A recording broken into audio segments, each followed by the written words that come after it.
friaca, Curitiba, 5 da manhã. E aí, galera? Bom dia! Como é que vocês estão? 3 cientistas, um homem comum, um ser apelidado de geleia. Bom dia! Hirokiari, 71. Deus abençoe muito sua vida, irmão.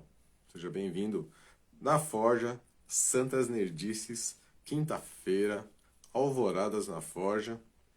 Santas Nerdices, quinta-feira, análise hoje de um clássico da literatura, um clássico do cinema, influente, definidor de tendência. Que mais? Prometo não dar spoiler do filme, mesmo o filme sendo lançado lá nos idos de 1984. É uma comédia de ficção científica onde três cientistas, né? 3 cientistas, cara, e uma pessoa comum que se torna, que é legal nisso tudo, se torna um ícone para uma geração. E a gente vai trabalhar um pouco aqui sobre a dinâmica sobre sobrenaturalidade, cara, tecnocracia e outras dinâmicas que pode ser muito interessante para você.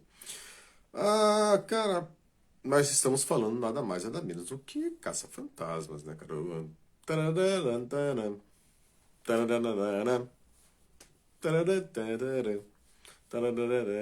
E eu tô fazendo isso aqui ao vivo, irmão. Então, poderia ter deixado gravado, poderia colocar aqui uns efeitos mirabolantes e tal, mas não, vamos na raça aqui mesmo que dá boa.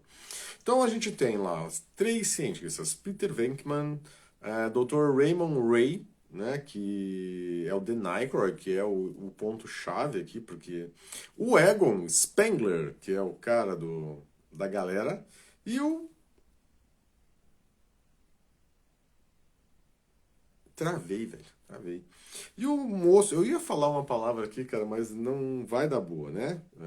A gente está tão acostumado a usar essa terminologia, quando na minha geração a gente usava essa terminologia para definir uma pessoa, mas na galera, Winston, né? Que você sabe que é o 4º integrante desse quarteto. Então, o que dá certo aqui, cara? 4 pessoas, uma missão, salvar uma jovem donzela. Então a gente tem aqui uma estética um pouco de o caminho, né? A gente tem vários aspectos de roteiro aqui que saem muito bem. O filme, né, cara, todos sabem, ele foi e sempre será foi um grande sucesso. Foi um marco divisor, né, na história do cinema. Ele mistura, cara, uma coisa muito poderosa que é misticismo, ocultismo, ciência e humor, né? Então essa pegada, e uma coisa muito interessante desse filme, cara, porque ele pega um pouco, ele pegou muito o americano pela dinâmica, pasmem vocês, do empreendedorismo do zero. O que chama atenção, o que chama assim, o impacto cultural que ele provocou é aquela famosa ideia do Adam Smith, né, cara, do criador do capitalismo, né, a mão invisível, né, cara, que conduz as coisas. Então você vê que eles criam um slogan famosíssimo que é Who you go call?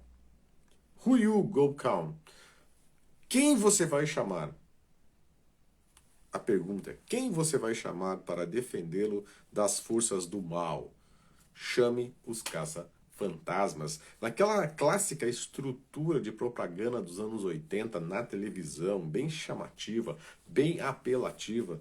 E, pasmem vocês, eles recebem uma ligação de nada mais, melhor, antes da ligação eles recebem a visita de nada mais, nada menos do que a Sigourney Weaver, né, cara, que é a senhora de um dos filmes, cara, que é outra referência para o mundo pop, para a cultura nerd, que é Alien, o 8º Passageiro, irmão. Então você tem tudo ali, cara, muito interessante. Você, como eu já falei, você tem ali 4 amigos, quatro pessoas, né? Três que são os protagonistas, um que chega depois para fechar esse quarteto famosíssimo. Todo bom quarteto dá bem, né, velho? Então, só você fazer as contas, né? Todo bom quarteto dá bem. Fechou o quarteto, cara, para salvar uma jovem garota de nada mais, nada menos, irmão, que tudo que envolve a boa e velha prática ocultista, né? Geometria sagrada, portais espirituais, rituais de magia sexual, né? Tipo assim, então tudo que envolve a boa e velha, o bom e velho, a boa e velha prática ocultista de seitas, de organizações, sociedades secretas e todo o métier aí de teorias da conspiração e sociedades secretas que você conhece, são colocados aqui. Mas sabe o que permeia tudo isso? É a cosmovisão aplicada aqui, cara. Você pega ela porque a comédia, ela é utilizada como literalmente como alívio cômico para o tema. É porque o tema vai abordar, cara, o filme, ele é um sucesso porque ele trabalha todas essas camadas de forma muito interessante. Você pega o Dr. Venkman, que é um picareta, vamos ser sinceros, né? O cara é a clássica definição de picareta. O Dan Aykroyd, que é o Ray, ele é o interessado na dinâmica do ocultismo, do sobrenatural. E aí você vai ter o Egon, que é o cientista nerd padrão, velho, que o foco dele é criar coisas e fazer com que elas funcionem, né? E depois você vai ter o cara da logística braçal, né? Que é o Winston, e que aqui eu não vou entrar em pontos que hoje seriam lá tratados como revisionismo histórico e essas dinâmicas atuais que seriam ser chatas e desnecessárias para o que a gente vai estar fazendo. Não deixando de lado realmente a importância de alguns aspectos, mas não é o ponto aqui. Ali você vê a galera nos clássicos e dos anos 80 fumando, agindo literalmente, cara, de forma escancarada, escrachada, um folhetim, né? Uma caricatura de algumas coisas que são bem pontuais e bem marcadas, né? Ele tornou-se literalmente, cara, uma franquia de extremo sucesso, né? Isso aí, ele é inegável, né? Ela dividiu tendências, né, cara? Tipo assim, ela criou franquias consequência, porque você vai ter o. Até hoje a galera tenta refazer os Caça-Fantasmas em algum momento, né? Tivemos até umas bizarrices e assim, senhores. Esse primeiro é só uma introdução, né? Então, uma introdução não, mas vai ser uma análise, e aqui a gente ainda vai fazer uma análise de cosmovisões aqui relacionadas a o filme dos Caça-Fantasmas, mas hoje a gente vai fazer Caça-Fantasmas 1. No próximo sexta-feira a gente faz Caça-Fantasmas 2 e depois as outras sequências que aconteceram. Bom dia, senhor Antônio, guerreiro da madrugada comigo aqui no Alvoradas na Forja, às 5 da manhã. Hoje, Santas Nerdices, hoje fazendo uma análise do filme dos Caça-Fantasmas, né? De 1984. Então, não se preocupem, não darei spoilers do filme. E caso você não tenha assistido, hoje ele está disponível no Prime Video da Amazon, ainda sem, né, patrocínio de nenhum streamer, mas vai que logo logo a gente consegue aí, né, um suporte técnico ou alguma ajuda. Então, a ideia central,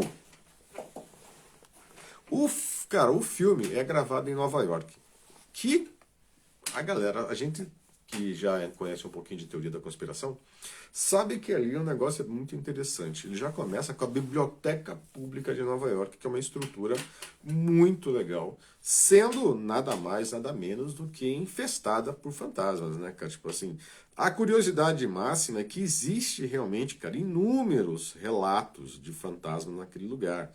Não é assim uma coisa. Existe bastante ficção, né? Existe bastante dinâmicas espirituais, assim, mas existe a dinâmica de já existirem naquela região e naquela estrutura naquela construção bastante ideias sobre avistamento fantasmagórico, né, cara? Teve equipes que já passaram a noite, que já fizeram todo aquele lance dos caça-fantasmas que surgiram na sequência do filme.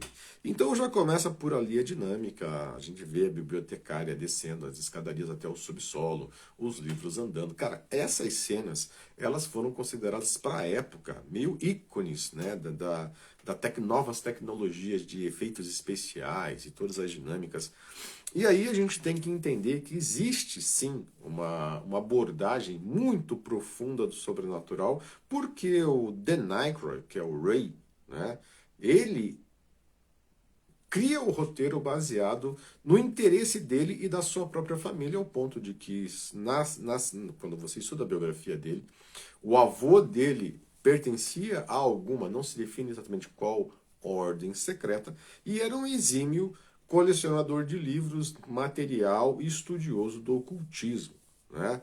Então, eles decidem, depois que eles são expulsos da faculdade que eles estão ali estudando, criar, né, um grupo, porque eles literalmente têm contato com o sobrenatural, eles usam uma terminologia de ectoplasma, muito voltado à cultura espírita, eles usam tecnologia de ectoplasma, eles usam medidores fantasmagóricos, né, que são os seres, eles usam ali, eles lutam, né, eles usam a ciência, né, ou uma pseudociência, para explicar esses acontecimentos. Então, o que a gente ainda vai abordar, porque a gente acabou de dar início, a gente ainda vai entrar em questões de cosmovisão aqui.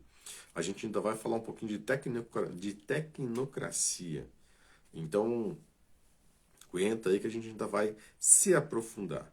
Então, nós temos ali um filme muito interessante, que é sucesso de bilheteria, que contempla, cara, vários elementos que vão dar certo, né? Porque, como eu falei, o filme ele pega muito certo pela questão cômica. Ele não é um terror psicológico, ele não é um suspense. Ele consegue pegar, né?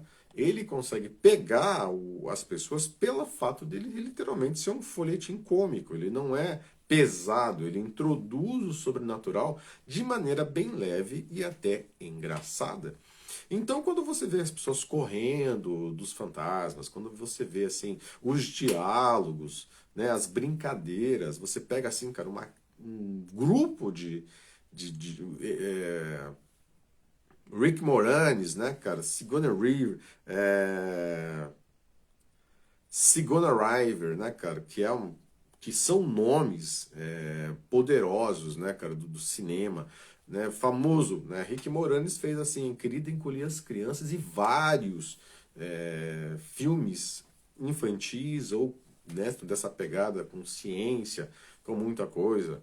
Então você vai ter a Sigourney Weaver, como eu já disse, a musa do Alien, o Oitavo Passageiro, que já foi bem antes, né, cara, que teve muito sucesso e ela se tornou meio que um ícone para a cultura nerd daquela época.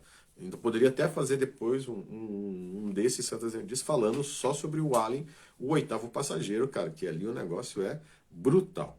E aí o tema da música, né, cara, Caça-Fantasmas, que é, vamos dizer assim, o Ray Parker Jr., que foi quem escreveu que ficou assim, se você começa a cantarolar, posso te garantir que a maioria sabe do que você está cantarolando. E a célebre frase, né, cara, que em inglês é Who You Gonna Call, que significa Ghostbusters, que significa assim, a quem você vai chamar, né? Quem você vai chamar? Chame, em brasileiro chame os caça-fantasmas, dentro daquela estrutura, como eu já comecei falando, aquela estrutura de coisa de negócio americano. Os caras criam um projeto do nada, aquela cena clássica do Bill Murray, né, cara, conversando sobre com o Dan Aykroyd sobre assim, como que a gente vai fazer? Não sei. A gente tem dinheiro? Não. E a gente vai, e a gente, vocês viram os caras ir lá e pegando empréstimo bancário alugando espaço. Então, esse jogo de empreendedorismo mexe com o americano, velho. Talvez para nós, cara, brasileiros, não toque tanto, mas na dinâmica da mente do americano, isso é extremamente interessante, porque volta à dinâmica do capitalismo, né? Do texto, como eu já coloquei aqui bem no comecinho, aquele texto do Adam Smith, do livro do capitalismo, da base do capitalismo, que é assim, cara, aquela mão invisível que vai mexendo as coisas. Então isso pega muito o coração do americano. As dinâmicas espirituais e tudo isso que está acontecendo. Então nós vamos entender um pouquinho, cara, sobre a questão de cosmovisão. O que é uma cosmovisão para a gente começar o nosso papo aqui mais profundo, gente, que eu já dei uma introdução aí. Né? A cosmovisão é um conjunto de crenças e pressupostos e valores pela qual nós enxergamos o mundo. Como nós interpretamos a realidade. Né? Então, tipo assim, quando a gente pega assim, vamos interpretar a realidade a partir de uma cosmovisão. Então, o filme de Ghostbusters, eles influenciam e refletem uma cosmovisão dominante. Né? Algumas cosmovisões. Ainda que forma que ela seja assim mais lúdica, mais velada, elas inserem um entendimento do quê? De que o mundo espiritual, cara, ele não se trata de fenômenos sobrenaturais, e sim de fenômenos energéticos, científicos, que eles podem ser explicados, medidos e controlados. Lembra que eles têm medidor fantasmagórico, né? Que os sensores. Você vai ter muita gente depois disso, velho, fazendo o que eles fazem, desenvolvendo equipamentos. Bom dia, João!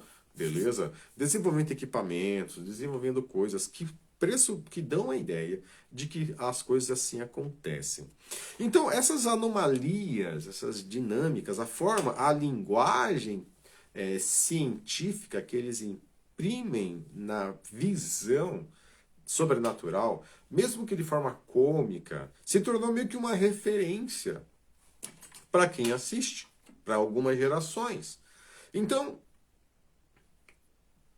o impacto na cosmovisão torna, né, a cosmovisão do filme dos Caça-Fantasmas, ele torna o sagrado, o sobrenatural, algo explicável. Ele não é transcendental, ele é reduzido única e exclusivamente a um aspecto físico, abrindo caminho para uma fé mais tecnocêntrica do que teocêntrica. Vamos explicar. Quando você muda a centralidade da ótica de uma fé teocêntrica, Deus, cêntrica, centro. Onde Deus sai do centro e a tecnologia ela adentra ao centro, você cria uma coisa que as cosmovisões chamam de tecnocracia, onde a ciência se alinha às ideias materialistas. Então, tecnicamente, se você faz uma análise numa das camadas, a maior de todas as tendências do filme dos Caça-Fantasmas não é o sobrenatural, é a ciência. Então, ele tem uma cosmovisão secular, humanista. Ele não é nem animista, veja comigo, ele tem uma visão secular, humanista, tecnocrática. Por quê? Porque é a ciência, é a tecnologia da ciência que traz resposta para o mundo sobrenatural, meu querido. Então, quando você vai pegar as dinâmicas... Pensa, o filme inaugura uma discussão de questões geradas de geometria sagrada. O prédio aonde a atriz, né, a personagem Dana Barrett, que está sendo interpretada pela Sigourney Weaver, vai morar, ele foi um centro que abrigou uma sociedade secreta. E essa sociedade secreta fazia rituais lá em cima, na cobertura, e simples, cara, velho, entenda. Eles não estão falando de qualquer coisa, eles estão falando de geometria sagrada, ordem secreta, rituais macabros, violentos. Eles estão falando de abertura de portais tridimensionais. Eles estão falando de energias, e eu vou falar assim, aquela energia que rola quando você namora a sua esposa, né? Ou energia sexual. Cara, o filme vai tratar a forma como os dois personagens do Rick Moranis e a Sigourney Weaver vão ter uma relação, velho. Eles vão gerar no próximo no filme 2 um filho, ela vai engravidar. Eles vão fazer o que eles querem fazer, literalmente. Então, fala sobre magia sexual, fala sobre vários aspectos relacionados a isso, falam eles se unirem. Veja bem, eles vão se unir num ato para gerar uma energia que vai trazer para este mundo uma entidade demoníaca chamada Gozer, que vai escravizar simplesmente toda a humanidade, abrindo um portal em Nova York, né? Simples assim. E como dizendo que eles têm dois cães do inferno que vão atrás de dizer. E outra, tem incorporação, tem possessão demoníaca, tem inúmeros aspectos ali, cara, 100% centralizados numa ideia espiritual. Só que quem vai resolver a questão não vai ser a religião, velho. Vai ser a ciência. Quem vai dar resposta do que está acontecendo? Quem vai trazer solução para o que está acontecendo? E quem vai fechar o portal não é a oração da igreja, não é a intercessão do justo, não é nada relacionado a isso. É um grupo de 3 cientistas e um homem comum que vão estar a serviço da ciência contra o sobrenatural.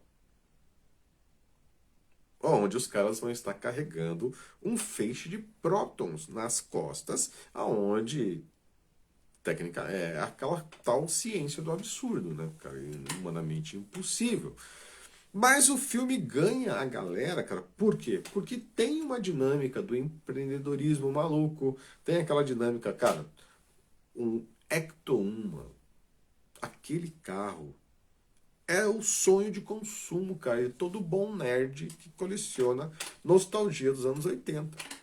Eu não vou dizer para você que ele compete com a Super Máquina, DeLorean, né, com a picape com o furgão do Scooby-Doo, que a gente vai falar dele também aqui nos próximos. A gente vai abordar vários filmes, né? Vários temas. Então, esse é um deles, o furgão do Scooby-Doo. Então, se você pensar assim, cara, numa sucessão de carros do cinema, os Batmóveis, né, cara, que desde a série de 66 se tornou ícone de colecionador. O Ecto 1, cara, ele vai pertencer a toda a boa coleção de cultura nerd. Também falando sobre isso, né, cara, que os Caça-Fantasmas geraram inúmeras franquias relacionadas a esse universo. Desenho animado, série, teve, né, as sucessões, né, cara. Criou-se outros filmes, por mais que eles não tiveram o mesmo sucesso que o primeiro, porque você vai ter assim, ó, em 89, 5 anos depois, todo elenco original retorna e grava, né? Não teve o mesmo impacto que o primeiro, mas ele ainda era bem popular, ainda se mantinha bem. 5 anos depois ele ainda tem sucesso de cartaz. Aí não se produz mais nada. Vai se produzir um reboot bizarro, desnecessário, que não pertencia ao canon original, né, cara? Que poderia não existir, que foi baseado, né, cara? Eles migraram, né, cara, os personagens para personagens femininos e nada contra mulheres, mas não ficou bom, irmão.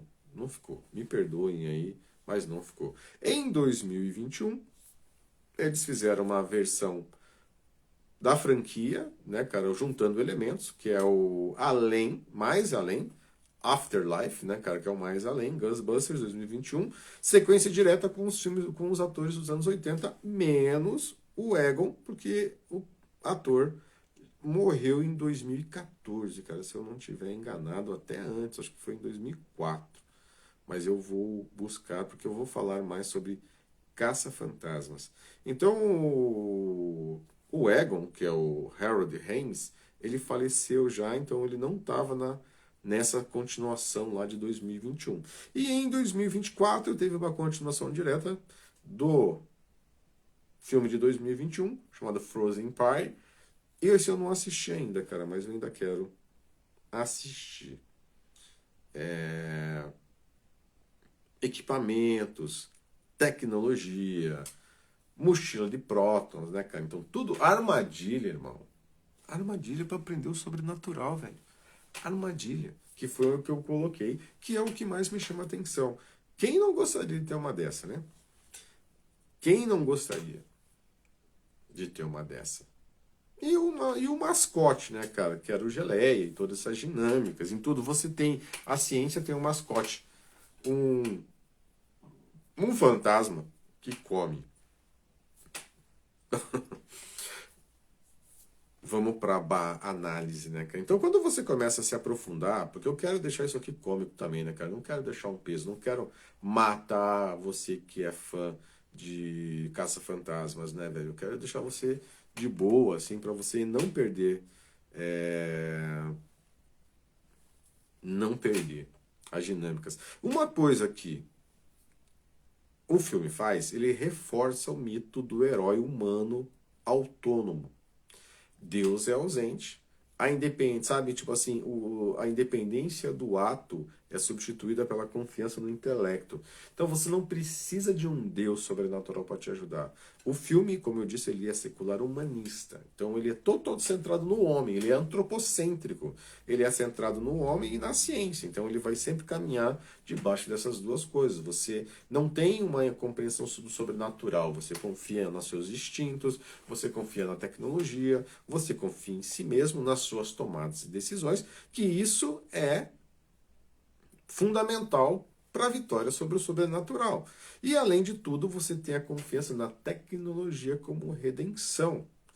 Dentro dessa cosmovisão que a gente está usando, tecnocrática, a redenção não vem de artefatos. A redenção não vem de artefatos, mas não, na cosmovisão cristã, na nossa cosmovisão, presta atenção, nós temos uma cosmovisão bíblica cristã, ou na nossa visão, a redenção não vem dos artefatos, mas do arrependimento, né? Graça e transformação espiritual. Graça e transformação espiritual. A tecnologia pode até ser um recurso, mas ela não é o nosso Messias. O nosso Messias é Cristo. No filme Ghostbusters, a ciência, né, inventiva é vista como um meio de dominar o invisível. A mochila de prótons, ela torna-se o símbolo da salvação pragmática e secular.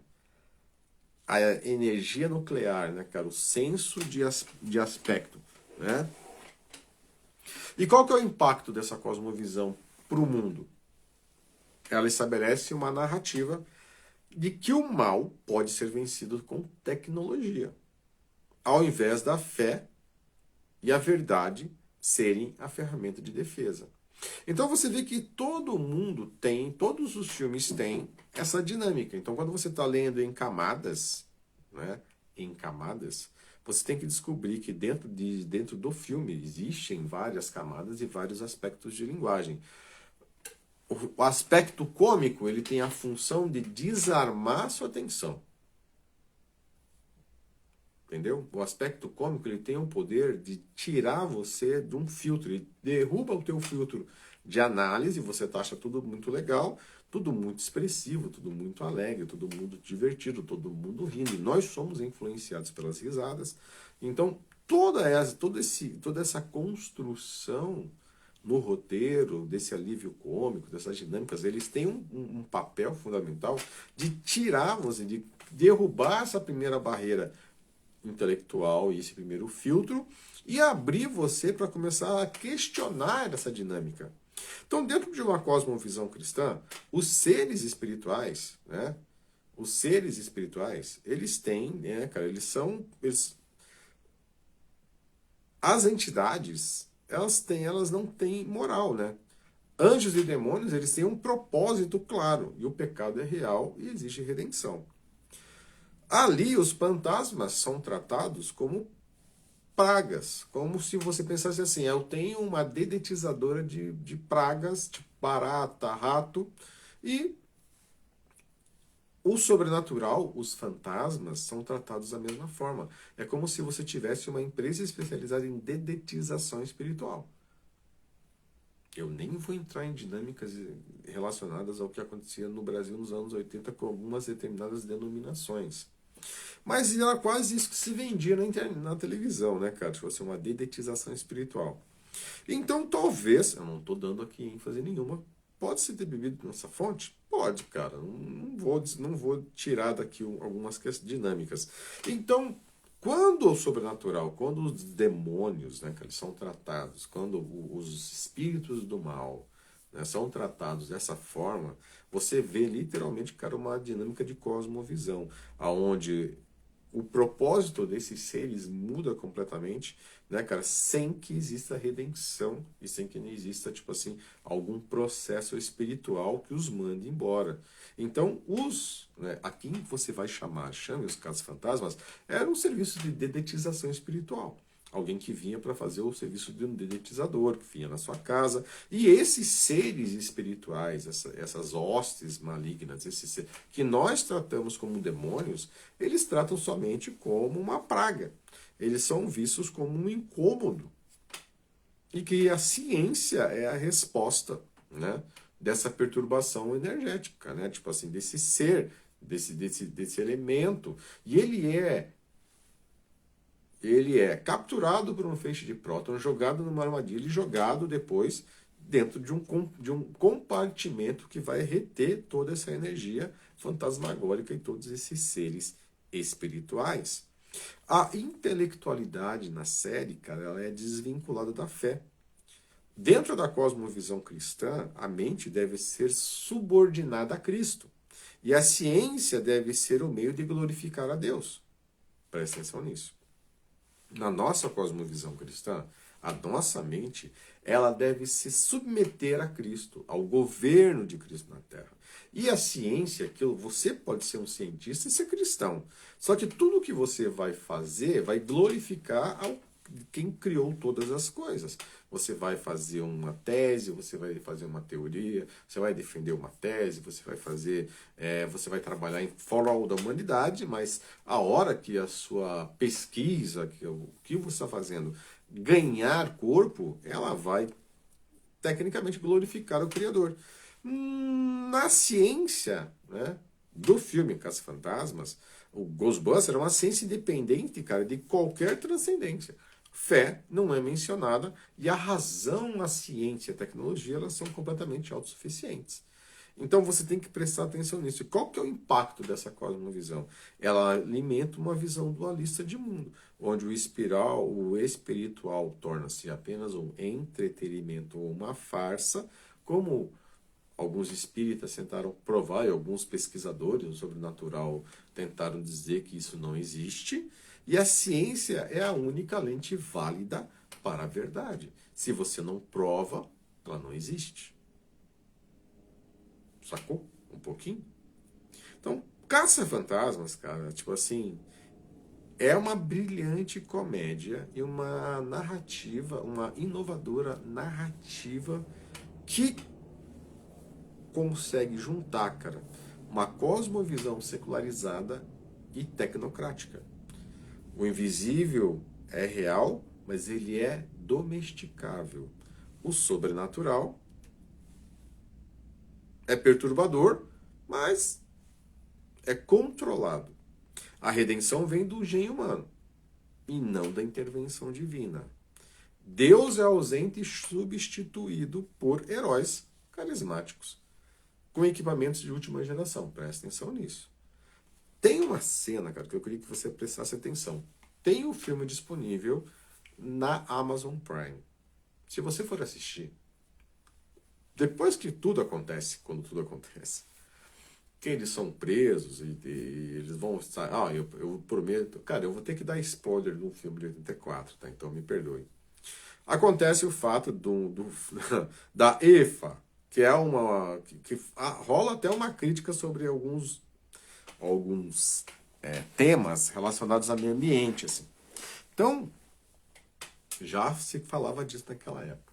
Então, um funcionário da prefeitura de Nova York está incomodado com o tipo de coisa que está acontecendo na casa, no local onde os caça-fantasmas estão reunidos. E ele vai atrás para saber o que está rolando. E eles são presos, cara. Eles não têm todas as licenças. Eles fazem um monte de coisa assim, meio daquele jeito, não tiram as licenças e vão presos.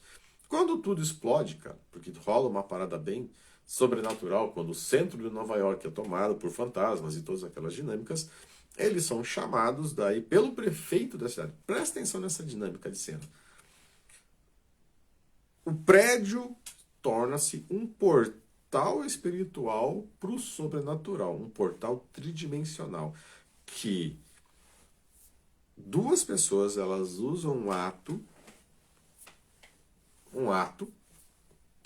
elas têm um ato, nesse ato gera uma energia e essa energia canalizada traz para a Terra uma entidade suméria chamada Gozer, que é fictícia, tá? Não existe essa entidade, não existe nenhuma documentação que este nome, essa entidade, pertencia ao panteão sumério de alguma coisa e tal.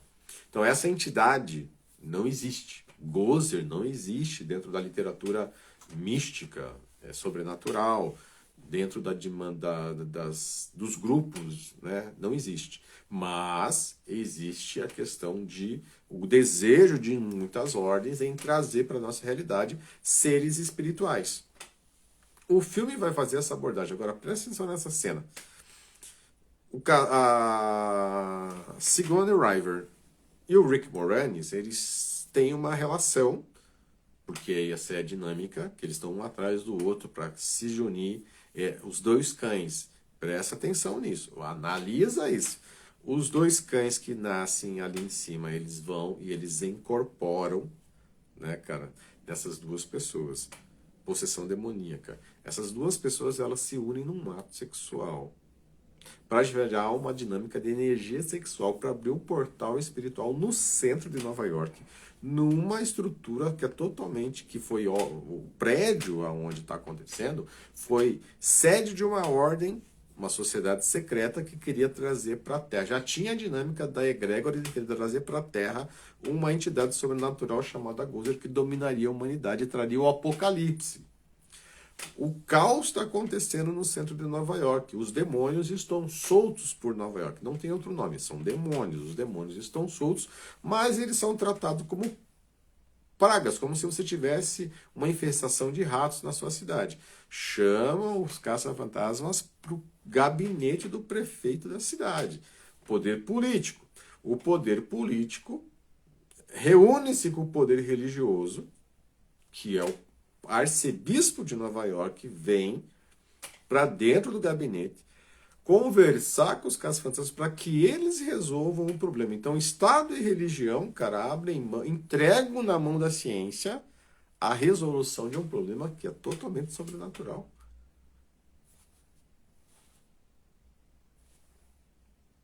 Aí aí é a cena que eu quero que você preste atenção. Eles vão até o local onde eles precisam, lá dentro do lugar onde eles têm o seu equipamento. Eles vão para dentro do Ecto 1. Eles são escoltados pelos batedores, como pessoas, como os presidentes, os governadores, as autoridades são conduzidas até a frente do prédio onde essas coisas estão acontecendo. E na calçada, tem todas as representantes de todas as religiões aplaudindo, festejando e torcendo pela vitória dos caça-fantasmas. Olha a metalinguagem, a semiótica que está sendo colocada para a sociedade, dando poder. E outra, lembra, é uma comédia. O papel da comédia, principalmente, é derrubar o teu filtro de julgamento.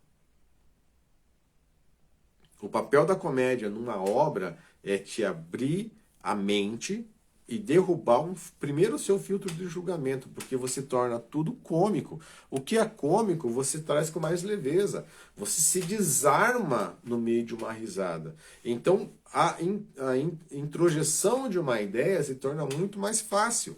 E aí você vai ver que brilhantemente essa comédia transforma, cara, a sobrenaturalidade numa farsa controlável, administrada e vencida pela ciência, onde 3 cientistas e uma pessoa comum, sem Deus, até falando de alguns aspectos espirituais, vão vencer, né, cara? Tipo assim, vão fechar um portal tridimensional que foi gerado por uma dinâmica espiritual dentro de um ritual de magia com ciência, com a ciência. Então, é uma visão secular, humanista e tecnocrática, porque o que eles estão usando são instrumentos feitos pelo homem.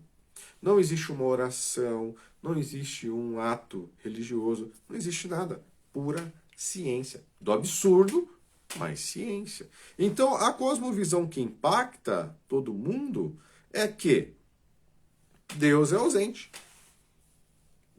A gente não precisa de Deus para resolver os problemas espirituais. A ciência resolve. A ciência, a tecnocracia, a tecnologia é a resposta até mesmo para esses maus, né, maiores. Mas como ele é envelopado, ele é empacotado numa dinâmica cômica, né, ele é tratado como de forma leve, cara. As pessoas não se preocupam, elas dão risada, elas não veem. Mas essas camadas, elas estão presentes nessa obra que introjeta na nossa consciência, na nossa cosmovisão, lembrando você que a nossa cosmovisão são os nossos pressupostos, é como nós lemos o mundo, né? Como que nós nos comportamos diante de inúmeras questões. Quando você pensa em análise, você tem que entender que toda a nossa análise passa pelos nossos filtros mentais. Então a cosmovisão ela é um conjunto de pressupostos, crenças e valores, cara, pelo qual a gente entrega o mundo. É como se a gente tivesse invisivelmente um óculos aqui na nossa frente e todo o nosso julgamento passasse por esse filtro. Toda a nossa forma de pensar, toda a nossa forma de concluir, todas as nossas decisões, tudo que você faz passa por esse filtro. Passa por esse filtro da cosmovisão, passa por esse filtro. Então, o nosso cotidiano ele é tecido pela nossa visão de mundo. Aquilo que a gente ouve, aquilo que a gente acredita, aquilo que a gente vê. E, querendo ou não, o filme, cara, ele consegue, de forma sutil, banalizar a batalha que enfrentamos diariamente. Como cristãos, a gente entende que nós temos um adversário. Lembra que a dinâmica toda que que eu estou fazendo no Alvoradas na Forja é batalha espiritual. Então, tudo que eu estou trazendo para você que tem um porquê por detrás. Eu estou te dando análise de um filme de 84 que traz inúmeros aspectos espirituais que são tratados segundo o entretenimento de Nova York, segundo o entretenimento, de forma extremamente banal. Eles banalizam algo extremamente perigoso, né? Mal, diabólico, demoníaco, como sendo, cara, algo controlável. Quem controla os poderes sobrenaturais é a ciência. Se a ciência quiser, ela acaba com o mal. Você entendeu? E quando você vai, então, tipo, o ser humano por si só tem poder de se defender. Qualquer coisa, eu pego o telefone. Se eu tenho uma infestação espiritual na minha casa, eu não preciso ter um líder, não preciso chamar um padre, um pastor, não preciso ter entendimento do espiritual. A quem nós chamaríamos? Lembra? Chame os caça-fantasmas. Não é mais a espiritualidade que lida com a espiritualidade. A ciência é a resposta para tudo. Então, quando você for ler um filme, ler um filme é bom, né? Quando você for ler a sinopse, ler um filme, assistir, preste atenção nisso. Preste atenção nesses pequenos detalhes, nessas narrativas sutis, nessas camadas. É terrível, cara. Minha esposa fala que eu sou a pior pessoa para você convidar para assistir um filme com você. Que eu não consigo mais assistir um filme só por entretenimento. Eu tento. eu confesso. Mas eu começo a ler as camadas e analisar. No mundo de hoje, cara, é insuportável, porque no mundo de hoje, aqui ainda, nessa fase, você tinha um filme onde essas ideias elas eram introjetadas dentro da nossa forma a partir de coisas inteligentes. Humor inteligente, brincadeiras e coisas assim. Hoje, velho, é chato, porque os caras eles tentam empurrar em você ideias que são absurdas. Mais absurdas do que você estar no centro de Nova York. No centro de Nova York. Um prédio, fala, Jean. Mais absurdos do que você estar no centro. Talvez não tão absurdos para quem conhece o histórico de Nova York, né? Mais absurdo do que você estar andando no centro de Nova York, do nada, cara, um portal tridimensional ser aberto no céu de Nova York, né? Por mais banal que seja aos olhos de muitos, até por mais improvável que seja, ele era muito mais inteligente do que tentar introjetar. Eu estou usando muito essa palavra hoje, né? Do que tentar introjetar uma ideia, ou melhor, hoje em dia ninguém tenta introjetar nada, os caras querem empurrar para você goela abaixo essas cosmovisões de mundo que você tem que aceitar, pronto, acabou, porque o mundo mudou. Nessa época aqui, cara, as pessoas eram muito mais inteligentes para fazer para apresentar essas cosmovisões de mundo para nós.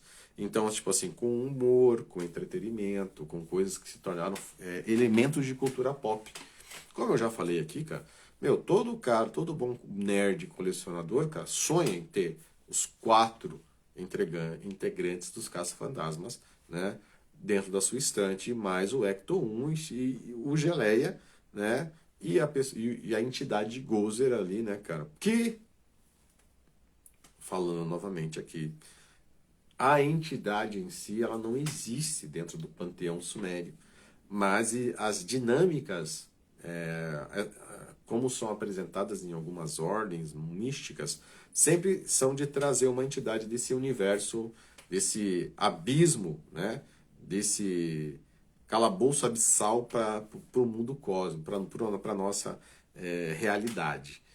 Então, fica aqui essa análise, né? Tipo, como cristãos, forjados na verdade, precisamos aprender a discernir e perceber essas narrativas sutis que moldam, presta atenção nisso, que moldam a maneira como o mundo vê o mundo espiritual.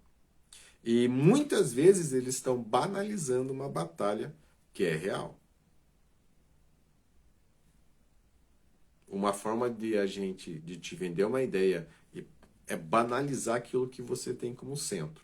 O diabo, nosso adversário, é especialista em banalizar o mundo espiritual. Se eu trazer aqui, cara, 1000 obras, posso garantir, cara, entre história em quadrinho, série, isso tudo dos anos 70 e 80, 60, 70 e 80.